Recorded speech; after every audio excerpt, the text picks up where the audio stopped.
On. Kaya tawagin po natin ating tagapagsalita, ang ating kinatawan, Pastor. Amen. Amen.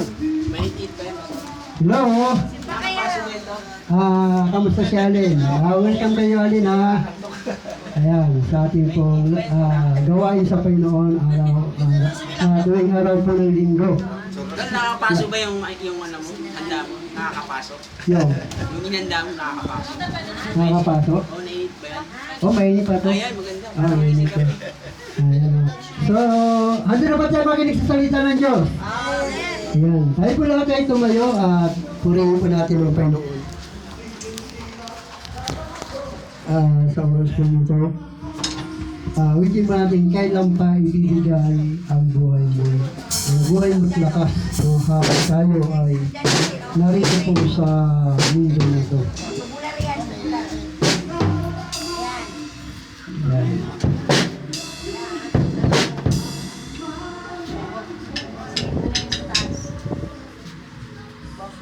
Yan, so welcome si Alin sa ating panambahan, no?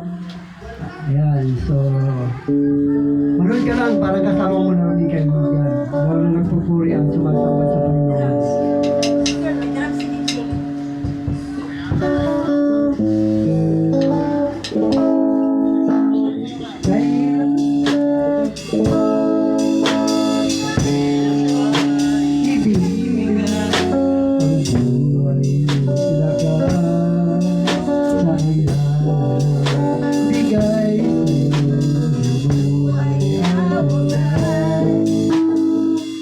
Pangalan mo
Lord, prepare me to be a sanctuary.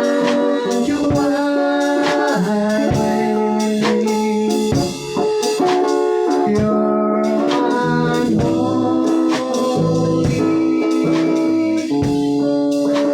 tribes and true. We thank I will be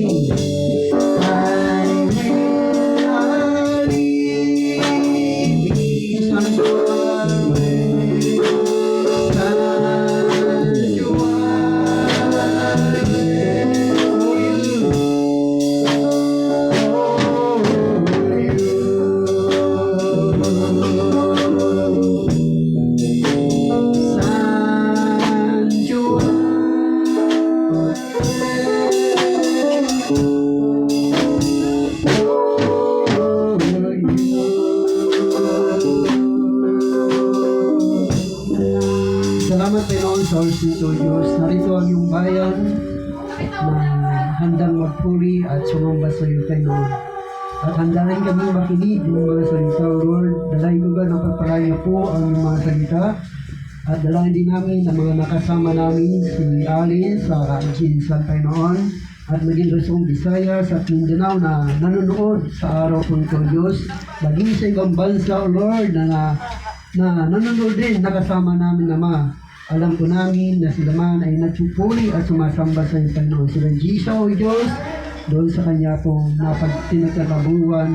Dalahin ko na patuloy po silang magpalain. Maging sila chairman, Panginoon, sa ibang bansa na ngayon ay nandoon at sila rin ay marahil ay nanonood din sa araw po ito, God. Salamat, Ama. Patuloy po silang pagpalain sa mga oras nito, Lord.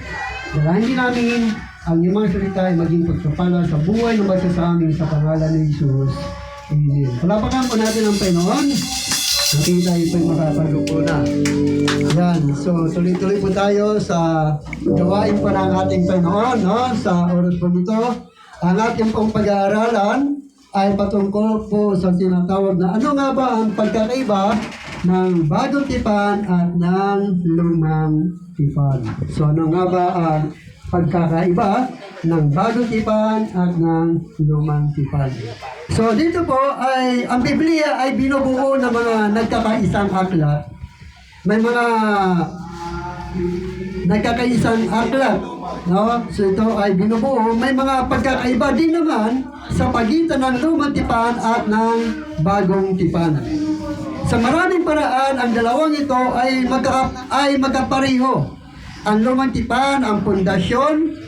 Ang bagong tipan naman ay itinayo sa pundasyon ng lumang tipan. Kalapit ang mga natupad na hula at mga kapahayagan mula sa Diyos. Ang lumang tipan ang nagtatag ng mga prinsipyo na naglalarawan ng katotohanan sa bagong tipan.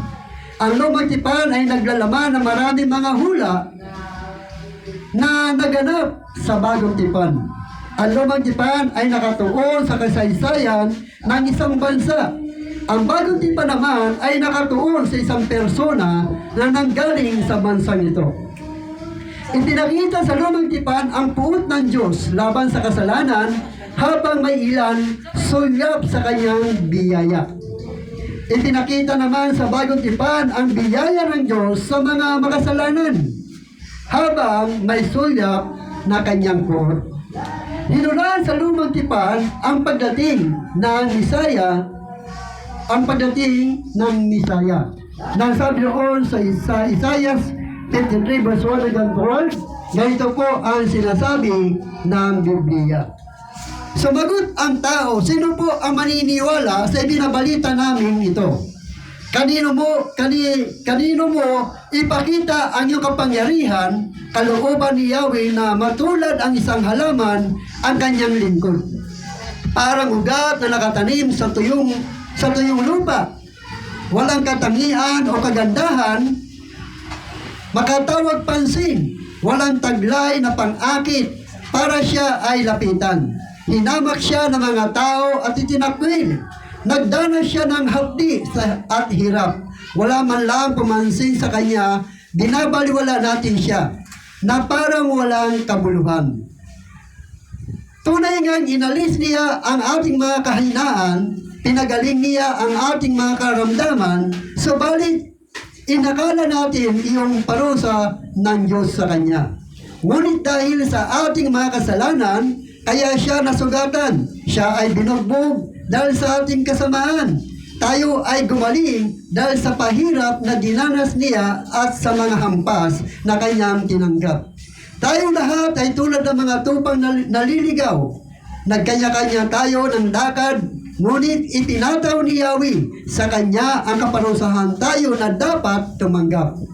Siya ay binugbog at pinahirapan, ngunit hindi kumibo, kahit isang salita lang. Tulad sa tupang nakatakdang patayin, parang korderong hindi tumututol kahit nagupitin, at hindi umumi kahit kaunti man. Nang siya'y hulihin at hatulan upang mamatay, wala man lang nagtanggol sa kanyang kalagayan. Siya ay pinatay dahil sa sala ng sangkatauhan. Siya'y inilibing na kasama ng masasama at mayayaman, kahit na siya'y walang kasalanan o nagsabi man ng kasinungalingan. Sinabi ni Yahweh, ang kanyang paghihirap ay kalooban ko. Ang kanyang kamatayan ay handog para sa kapatawaran ng kasalanan. Dahil dito mabubuhay siya ng matagal, kaya at sa ng matagal, makikita ang lahing susunod sa kanya at sa pamamagitan niya may sasagawa ang aking panukala. Pagkatapos ng mahabang panahon, mahabang pagdurusa, muli siyang lalasap ng ligaya. Malalaman niyang hindi nawala ng kabuluhan ang kanyang pagtitiis. Tapat kong lingkod na lubos kong kinalugdan. Ang siyang tatanggap sa parusa ng marami at alang-alang sa kanya, sila'y aking patatawarin. Dahil dito siya'y aking pararangalan kasamang ng mga nakila at makapangyarihan. Sapagkat kusang loob niyang ibinigay ang sarili at nakibahagi sa parusa ng masama. Inako niya ang mga Inako niya ang mga kasalanan at idinalangin silang patawarin. So dito ay makikita natin na hinulaan sa lumang tipan ang pagdating ng Misaya. Hinulaan sa lumang tipan ang pagdating ng Misaya. Inihayag naman sa bagong tipan kung sino ang Misaya na hinulaan doon sa bagong tipan. Ang sabi ng John chapter 4 verse 25 hanggang 26, ganito ang sinasabi kung sinong Misaya doon na sinasabi ni Isaya. Ang sabi niya sa John chapter 4 verse 25 hanggang 26, sinabi ng babae, nalalaman ko pong darating ang Mesiyas, ang tinatawag na Kristo. Pagdating niya, siya ay magpapahayag sa amin. Magpapahayag sa amin ng lahat ng bagay. Ako na ang kausap mo ngayon, ang iyong tinutukoy, sabi ni Jesus. Kaya inayag naman sa bagong tipan kung sino ang Misaya. Sabi nga ni Jesus Christ, ako yun. Ako yung kausap mo ngayon, yung sinasabi doon sa aklat ng Isaya. Kaya itinala sa lumang tipan ang pagbibigay ng kautusan ng Diyos. Ang bagong tipan naman ay nagpapakita kung paano ginanap ng Misaya ang mga kautusan ng Diyos. Ganito ang sinasabi sa Matthew chapter 5 verse 17 hanggang 20. Ang sabi niya, huwag ninyong akalain na parito ako upang ipawalang bisa ang kautusan at ang mga propeta. Na parito ako hindi upang ipawalang bisa ang mga iyon, kundi upang tuparin. Tandaan ninyo, maglalaho ang langit, ang lupa, ngunit ang isang tulik o kudlit man ng kautusan ay di mawawala ng bisa hanggat hindi natutupad ang lahat. Kaya sino man magpawalang bisa sa kalikliitang bahagi nito at magturo ng gayon sa mga tao ay magiging pinakamababa sa kaharian ng langit. Ngunit ang sumusunod sa utusan at nagtuturo sa mga tao na tuparin iyon ay magiging dakila sa kaharian ng langit. Sinabi ko sa inyo, kung ang pagsunod ninyo sa kalooban ng Diyos ay tulad lamang ng pagsunod ng mga tagapagturo ng kautusan at ng mga parisiyo, hindi kayo makakapasok sa kaharian ng langit. Kaya itinala sa lumang tipan ang pagbibigay ng kautusan ng Diyos. Ang bagong tipan naman ay nagpapakita kung paano ginanap ng Misaya ang mga kautusan ng Diyos. Sa lumang tipan, ang pakikisama ng Diyos ay sa kanyang bansang hinirang ang mga Hudyo. Sa bagong tipan naman, ang pakikisama ng Diyos sa kanyang iglesia.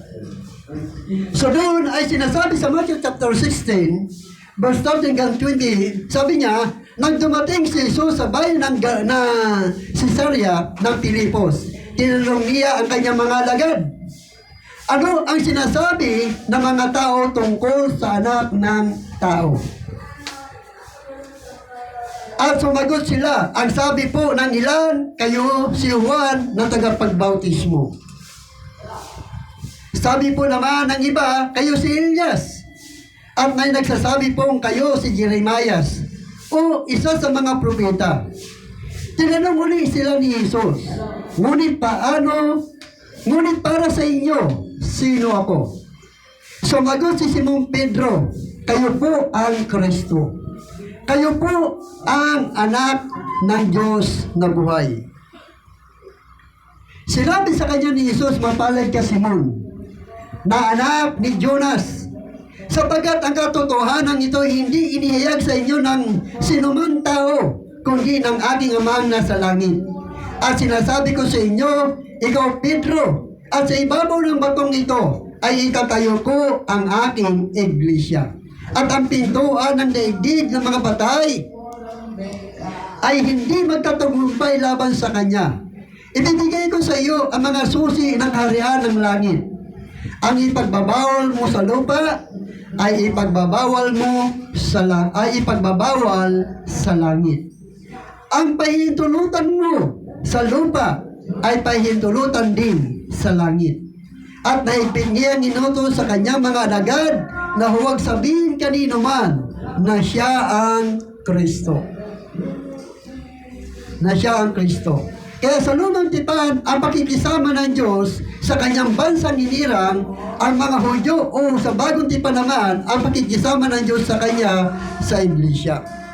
Kaya ang pisikal at material na pagpapala ay pinangako sa lumang tipan, ay pinangako ito sa lumang tipan. Ang sabi doon sa aklat ng Deuteronomy chapter 29 verse 9, ay ganito ang sinasabi ng banal na kasulatan. Kung paano ipinangako ng Diyos ang material o pisikal na material at pagpapala na ipinangako ng Diyos. Ang sabi niya, kaya sundin ninyong mabuti ang mga tuntunin ng kasunduan nito upang magtagumpay kayo sa lahat ng inyong gagawin. Ngayon, narito tayong lahat sa harap ni Yahweh, ang pinuno ng bawat lipi, ang matatandang pinuno, ang mga opisyal, ang mga magdirigma ng Israel, ang inyong mga asawa at mga anak, at kayo, at kahit ang mga dayuhang nagsisibak ng kahoy ang nagigib ng tubig para sa inyo, upang manumpa sa pangalan ni Yahweh at makipagtipan sa Kanya. Sa pamamagitan ng kasunduan ito, ipapahayag niyang kayo ang Kanyang bayan, at siya ang iyong Diyos, tulad ng Kanyang ipinangako sa mga ninuno ninyong sina Abraham, Isaac, at Jacob.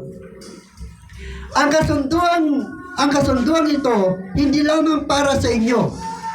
Narito hindi lamang ito para sa inyo ngayon, kundi pati na rin sa magiging mga anak ninyo. Hindi kaila sa inyo ang naging buhay natin sa Ehipto at sa mga bansang na daanan natin sa paglalakbay. Nakita ninyo ang kasuklam-suklam nilang gawain, ang mga Diyos-Diyosan niyang yari sa bato, kahoy, pilak, at ginto. Mag-ingat nga kayo at baka sa inyong may isang lalaki, babae, sasamba sa angkan, sa babae o angkan, tumalikod kay Yahweh upang maglingkod sa mga Diyos-Diyosan ng mga bansang iyon.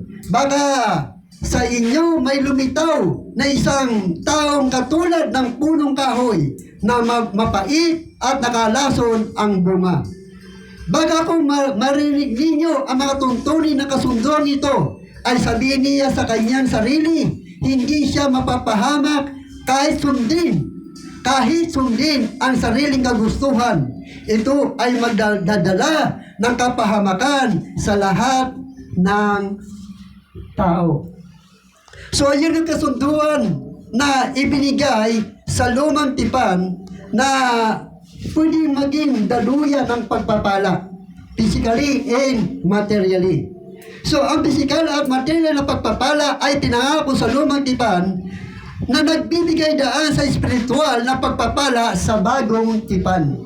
So, sa lumang tipan ay ang pagpapalang material at spiritual. Sa bagong tipan naman ay nagbibigay daan sa spiritual na pagpapala. Ito yung ating ngayon laging sinasabi na kung saan ay kailangan nating maglingkod sa Diyos.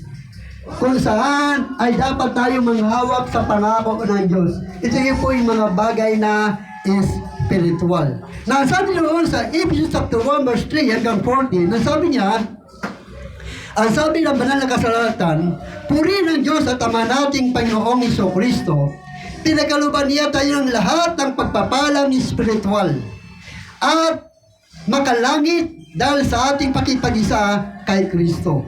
Bago palikain ang salibutan, pinili na niya tayo upang maging Kanya sa pamamagitan ng ating pakipag-isa kay Kristo, upang tayo maging banal at walang kapintasan sa harap niya. Dahil sa pag-ibig ng Diyos, tayo ay Kanyang pinili upang maging anak niya sa pamamagitan ni Jesucristo. Yan ang Kanyang layunin at kalooban. Purihin natin siya dahil sa Kanyang kahangahangang paggalinga sa atin sa pamamagitan ng Kanyang minamahal na anak. Tinubos niya tayo. Tinubos tayo ni Kristo sa pamamagitan ng Kanyang dugo. At sa gayon, pinatawad ang ating mga kasalanan. Gayon, kadakila ang Kanyang kagandang loob na ibinigay sa atin sa pamamagitan ng Kanyang karunungan at kaalaman. Ipinaunawa sa atin ng Diyos ang hiwaga ng Kanyang kalooban sa ikakatuparan sa pamamagitan ni Kristo. Pagdating ng takdang panahon, layunin niyang tipunin ang lahat ng nilikha sa langit at sa lupa at ipapailalim ang mga ito kay Kristo. Dahil kay Kristo, tayo rin ay naging pag-aari ng Diyos na siyang nagsagawa ng lahat ng bagay ayon sa layunin ng Kanyang kalooban.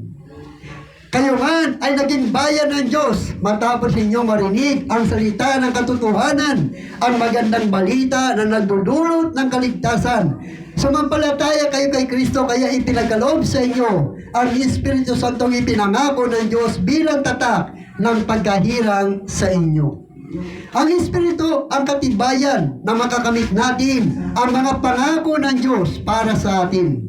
Hanggang sa makamtan natin ang lubos na kaligtasan, purihin natin ang Kanyang kaluwalhatian. Kaya ang pisikal at material na pagpapala ay ipinangako sa lumang tipan na nagbigay daan sa espiritual na pagpapala sa bagong tipan. Ang mga hula sa lumang tipan ay tumutukoy sa pagdating ni Kristo. Ay kahanga-hanga ang pagkakadetalye. Kahit ang mga mahirap na intindihin sa hula tungkol kay Kristo ay binigyan ng linaw at katuparan sa bagong tipan. Halimbawa, hinulaan ni Propeta Isaias ang tungkol sa kamatayan ng Mesiyas at ang pagtatag ng kanyang kaharian. Hindi nagbigay si Isaias sa anumang ideya tungkol sa panahon sa pagitan ng kanyang pagdurusa at sa pagtatayo ng kanyang kaharian. Kung ang dalawang pangyayaring ito, bagamat magaganap sa loob ng ilang taon, ngunit sa bagong tipan, naging maliwanag na may dalawang pagdating ang Misaya.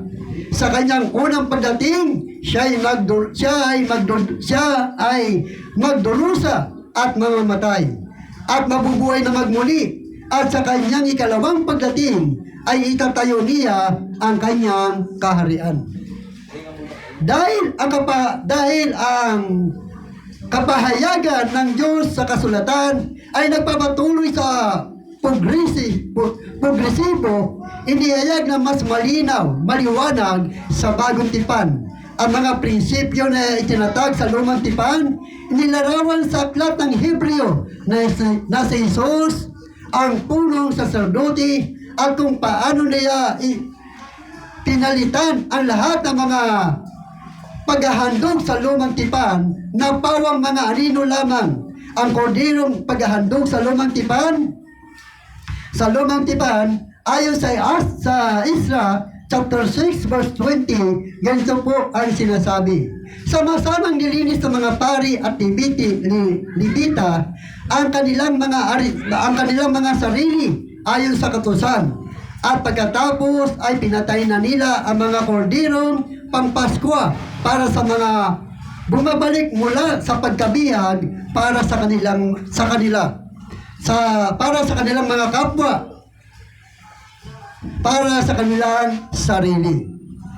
Kaya ang mga paghahandog sa lumang tipan na pawang mga anino lamang ng korderong paghahandog sa lumang tipan na naging kordero ng Diyos sa bagong tipan.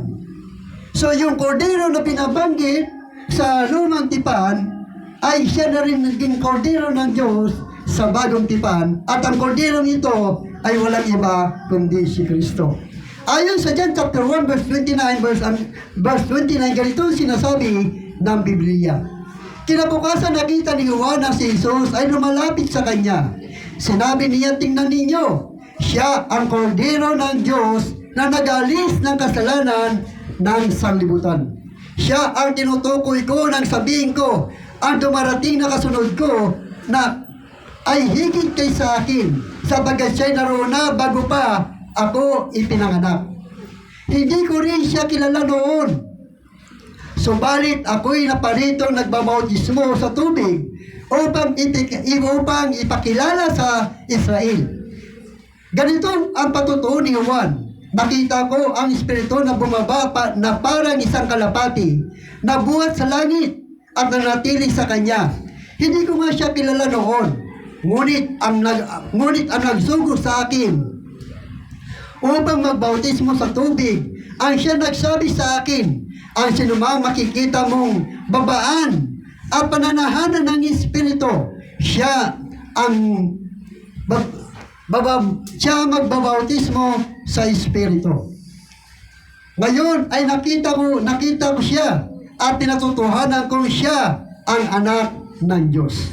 Kaya mga paghahandog sa lumang tipan na pawang anino lamang, ang korderong paghandog sa lumang tipan ay naging kordero ng paghahandog sa bagong tipan.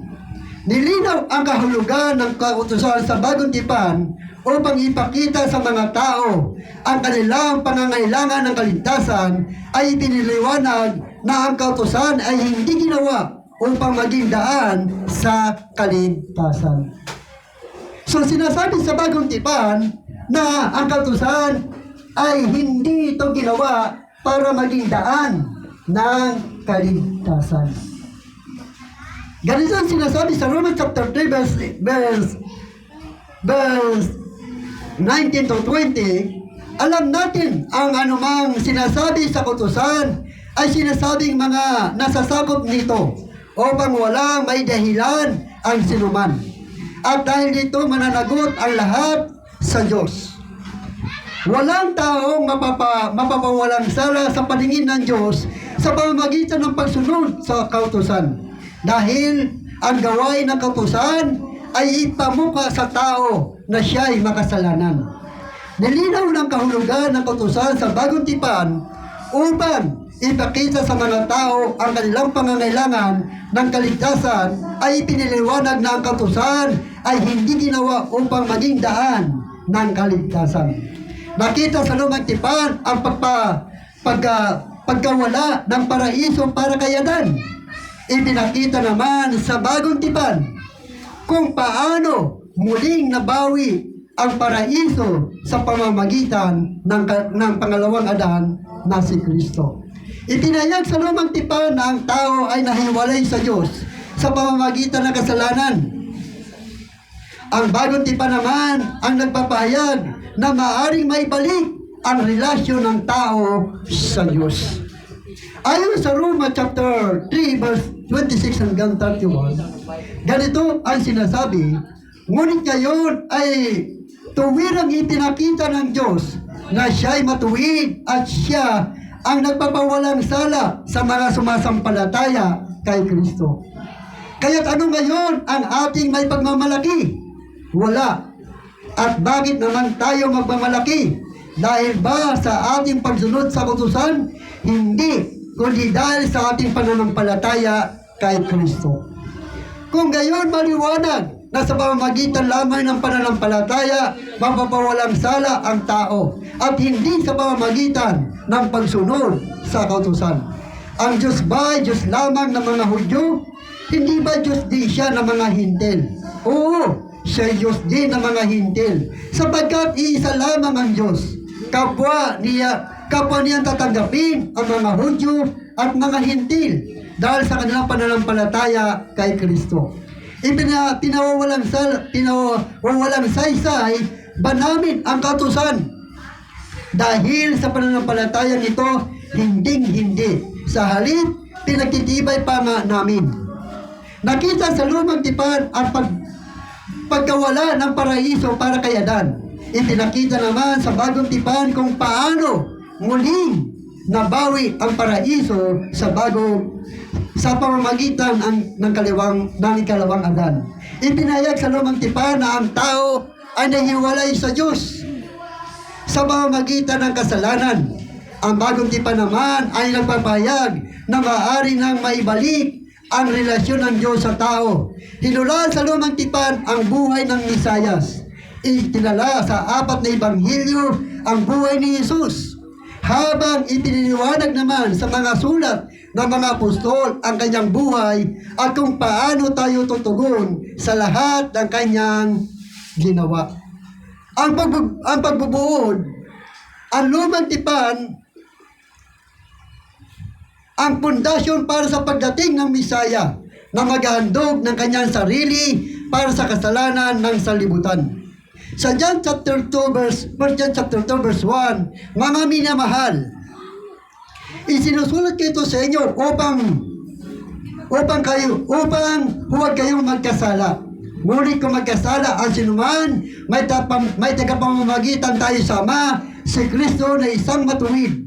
Si Kristo ang handog sa pagpapatawad ng ating mga kasalanan. Hindi lamang ang ating mga kasalanan, kundi maging ang kasalanan ng lahat ng tao. Nakakatiyak tayong nakikilala natin ang Diyos kung sinusunod natin ang kanyang mga utos. Ang nagsasabing kilala ko siya, ngunit hindi naman sumusunod sa kanyang mga utos ay sinungaling at wala sa kanya ang katotohanan. Ngunit ang tumutupad ng salita ng Diyos ay umiibig ng wagas sa Diyos. Ganito nalalaman natin na tayo'y talagang nasa Kanya. Sino man nagsasabing na natili siya sa Diyos ay dapat mamuhay tulad ng pamumuhay ni Jesucristo. Kaya Lumang Tipan ay nagtatag ng pundasyon para sa pagdating ng Misaya. At ang paghandog ng kanyang sarili para sa kasalanan ng sanlibutan. Ang Bagong Tipan ay nagtatala ng misteryo ni Jesus at nagpapaalala kung ano ang kanyang ginawa at kung paano tayo tutugon. Ipinakita sa Dalawang Tipan ang banal, mahabagin, at makatarungan Diyos na napupuot sa kasalanan. Ngunit iligtas ang makasalanan sa pamamagitan ng pagtubos. Sa parehong tipan, ipinakilala sa atin ng Diyos ang kanyang sarili at kung paano tayo makakalapit sa kanya sa pamamagitan ng pananampalataya. So dito ay pinakikita kung anong kaibahan ng bagong tipan at ng lumang tipan. Na ang lumang tipan ang siyang pinagmula ng pundasyon. Ang bagong tipan naman ang siyang pinagkunan ng pundasyon na nagmumula sa bagong tipan. At sa bagong tipan na ito, dito ay pinakita na may dalawang pagparito si Kristo. Ang unang niyang pagparito upang siya'y magkatawang tao. Upang tayo iligtas sa ating mga kasalanan. Sa pamamagitan ng kanyang kamatayan. Bakit kailangan niya magkatawang tao? Dahil ang Diyos walang kamatayan. Ang tao lamang ang mayroon kamatayan. Kung bakit kailangan niya magkatawang tao? Dahil gusto niyang muling ibalik sa atin ang nawala sa atin nung panahon ni Adan at ni Eva. Ano ba ang nawala sa atin? Ang nawala sa atin yung anyo ng Diyos. Yung larawan ng Diyos. Yung tinatawag na mayroon dapat tayong buhay na walang hanggan. Kaya nagkaroon ng bagong tipan. At bago dumating ang bagong tipan, nagkaroon muna ng silent. Alam niyo ba kung ilang taon bago muling nangusap ang Diyos pagkatapos ng bagong tipan? Nagtapos ang bagong tipan sa aklat ng Malakias kay Propeta Malakias. At pagkatapos ni Malakias, doon hindi na muli nangusap ang Diyos. Sa loob ng 400 years. So 400 years nagkaroon ng tinatawag na silent word na nanggagaling sa Diyos. Pagkatapos ng 400 years, muling nabuksan ang bagong tipan. Dahil kailangan tuparin ng Diyos ang kanyang pangako. Kaya kay Abraham, Isaac, at Jacob. Nang pangako ng Diyos kay Abraham, Isaac, at Jacob, na ililigtas ng Diyos ang bayan Israel. Para magkaroon ng katuparan ito, dahil ang kabayaran ng kasalanan ay kamatayan. So kailangan ng Diyos magkatawang tao. Kaya naghanda siya ng isang babae. Nag-prepare siya ng isang babae na maging virgin. Ato lang ipapundi si Maria. Doon nagsimula ang bagong tipan. At doon si Kristo ay ipinanganak bilang isang tao. Para magkaroon siya ng laman at dugo. Sa kabila ng lahat na yun, bagamat ang tao ay makasalanan, ngunit sa kabila ng lahat, nanatili siyang banal at walang kasalanan. Kaya walang kapangyarihan sa kanya ang kamatayan. Dahil ang mayroon ng kamatayan, ang kapangyarihan ng kamatayan ay kasalanan. So kung wala sa kanya ang kasalanan, walang kapangyarihan sa kanya ang kamatayan, bakit siya namatay? Alam niyo ba kung bakit siya namatay? Dahil hinamon niya, inapo niya ang kasalanan mo, kasalanan ko, at kasalanan ng buong salibutan, at inatang ito sa kanya para magkaroon siya ng kamatayan.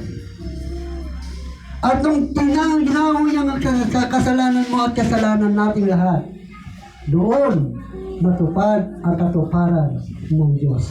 Ng kabayaran ng kasalanan ay kamatayan. Kaya nang mamatay si Jesus Christ, ay sabi niya, it is finished. Wala ng Kristong muling mamamatay para tumasin tayo sa ating mga kasalanan. Tayo po lahat ay tumayo. Pasalamatan po natin ang Diyos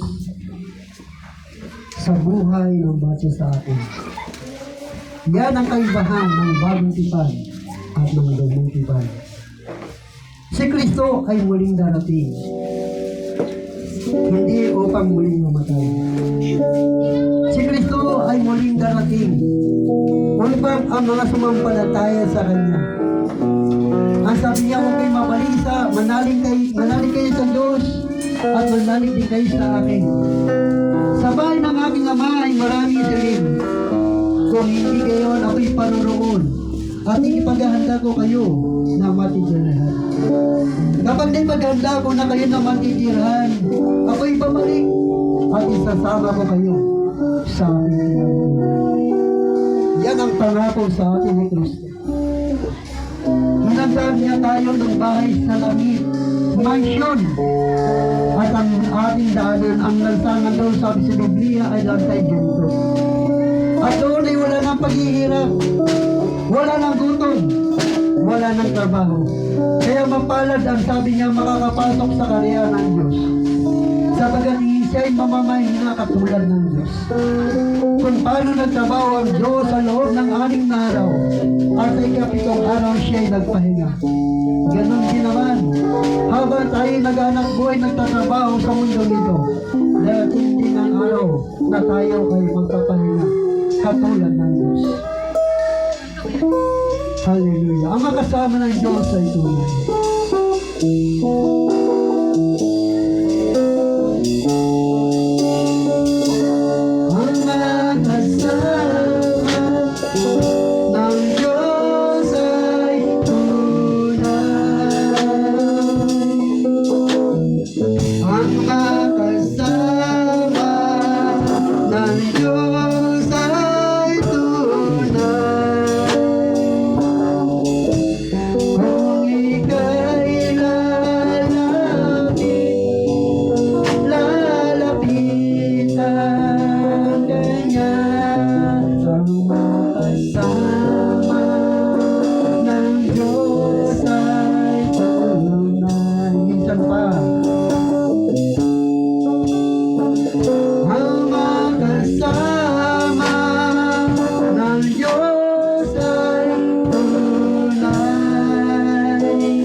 Panginoon sa iyong mga salita na aming pag-aralan patungkol sa mga habang kabiyahan ng lumang tipan at ng bagong tipan.